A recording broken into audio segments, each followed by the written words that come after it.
2024년도 5급 피셋 언어 논리 문제 하나 가지고 왔습니다. 여러분들 이 지문 딱 보시고 목화 문익점 얘기 나오는구나. 이거 국사 시간에 배웠는데 내 배경 지식 끌어와야겠다 라고 하시면서 지문 전체를 정확하게 다 읽으셨나요? 출제자들은 지문 처음부터 끝까지 같은 강도로 글을 쓰지 않습니다. 자, 지금부터 어느 부분에서 힘을 빼고 어느 부분에서 힘을 주어서 1분 안에 정답을 도출할 수 있는지 직접 보여드리도록 할게요. 거시적으로 읽는 눈을 키워야 된다. 자, 첫 번째 문단을 볼게요. 이 전체를 크게 한번 보니까 뒤에 그런데 라는 역접 접속사가 나옵니다. 앞부분은 빠르게 읽고 뒷부분을 힘줘서 읽어야겠네. 그 다음 이 문단 한번 크게 읽는 연습해볼까요? 뭔가 책 내용이 나오고 책이 나오는데 중간에 하지만이라는 역접 접속사가 나옵니다. 이 문단도 똑같이 이 앞부분은 빠르고 가볍게 읽고 하지만 뒷부분을 힘줘서 읽어야겠구나. 그럼 3문단 볼까요? 3문단도 크게 보니까 그런데라는 역접 접속사가 또 나옵니다. 이것도 똑같네. 여기 빠르게 읽고 뒷부분 강하게 읽어야겠다. 그렇다고 해서 여러분 이 노란색만 읽는 건 또 안 됩니다. 자, 첫 문단에서 첫 문장 읽으셔야 돼요. 왜? 핵심 소재가 뭔지는 알아야 되니까. 그리고 마지막 문단에서 마지막 문장도 읽어주셔야 됩니다. 왜? 출제자가 하고 싶은 말이 마지막 문장에 들어있기 때문에. 자, 그러면 뼈대 그대로 강약 조절을 하면서 글을 한번 읽어보도록 하겠습니다. 조선시대가 되기 전에는 삼배 옷을 입는 것이 일반적이었다. 삼배 옷은 어쩌고저쩌고 나오다가 목화로 만든 옷이 필요했는데 비싸고 목화를 기르는 지역이 많지 않았다. 이렇기 때문이다. 그런데 13세기 후반 원나라에서 춥고 건조한 날씨에도 자랄 수 있는 계량 품종이 나왔다. 이 품종은 고려 말원의 사신으로 갔던 문익점에 의해 한반도에 들어왔다. 핵심만 체크하고 갈게요. 13세기 후반에 춥고 건조한 날씨에도 자랄 수 있는 계량 품종이 나왔고 이거는 문익점에 의해서 들어왔다. 이 문단 들어가려고 하는데 하지만 뒷부분이 진짜 핵심이라는 걸요. 근데 앞부분이 너무 길죠. 이 부분을 묶고 뒤로 갔다가 필요할 때 발췌독을 하시던가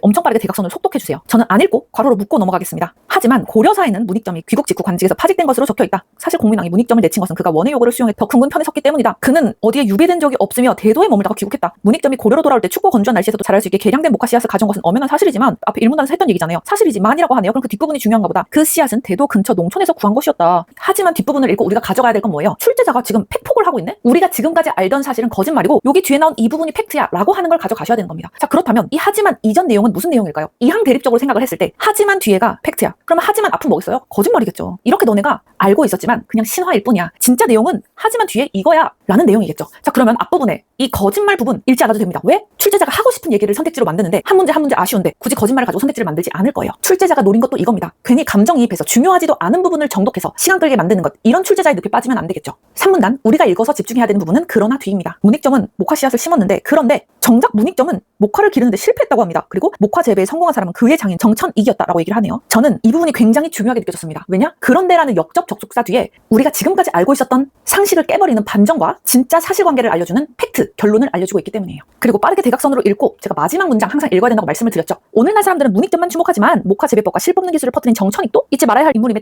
틀림없다라고 강조까지 하면서 끝나고 있습니다. 자, 여기까지 읽고 우리가 짚어낸 핵심 뼈대만 붙여보면 어떻게 될까요? 춥고 건조한 날씨에도 자랄 수 있는 계량 품종이 나왔는데 문익점에 의해서 들어왔지만 실제로 성공한 사람은 정천익이었어. 이 핵심 뼈대를 그대로 연결한 선택지 한번 볼게요. 정천익이 심어서 재배에 성공한 목화 씨앗은 춥고 건조한 날씨에도 자랄 수 있는 계량 품종이었다? 네, 정답은 1번입니다. 글을 한 줄 한 줄 똑같은 힘으로 읽는 사람과 그런데 하지만이라는 이정표를 보고 뼈대 위주로 읽는 사람의 속도 차이는 하늘과 땅 차이입니다.